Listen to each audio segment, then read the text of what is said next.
Buenas tardes, yo soy Emilio Díaz de 7A y hoy voy a hacer una presentación de los relatos de la conquista de América de Gonzalo España.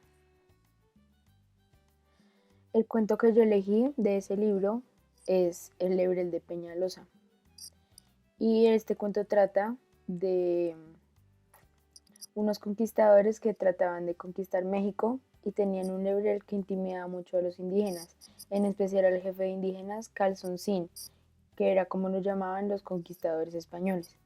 Por esa razón lo toma y lo sacrifica a sus dioses sacándole el corazón.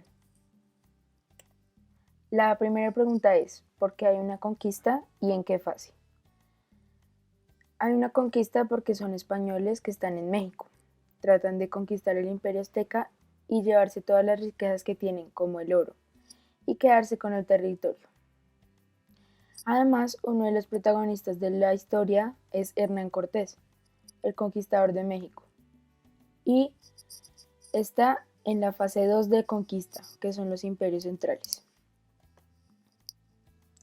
La segunda pregunta es, ¿cómo fue el proceso de conquista? El proceso de conquista fue un proceso en el cual el objetivo era la caída de Tenochtitlán y Hernán Cortés logró ese propósito gracias a la ayuda de sus soldados y sus aliados indígenas. La siguiente pregunta es, ¿cómo fue el proceso de resistencia indígena? En la historia del Lebrel de Peñalosa, dijeron que el indígena Calzoncín, o el jefe de los indígenas, sacrificó al perro, ya que lo consideraba una amenaza, y eso pudo haber sido un proceso de resistencia. Pero en general, la conquista de México, los indígenas aztecas se resistían a dejar de hablar su lengua y dejar de practicar su religión para practicar la lengua de los españoles y la religión de los españoles. Ellos se resistían a eso. La siguiente pregunta es, ¿qué ventajas tenían los bandos enfrentados y cómo las usaron? Los dos bandos tenían varias ventajas al momento de la conquista de México, pero los más notables son los bandos conquistadores, ya que tenían muchas ventajas contra los indígenas del Imperio Azteca.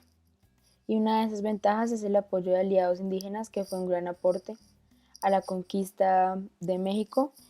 Y en el bando indígena podría decirse que los avances tecnológicos de esa cultura eran muy avanzados, como las edificaciones y cómo construían las ciudades. Eso es todo. Gracias por su atención.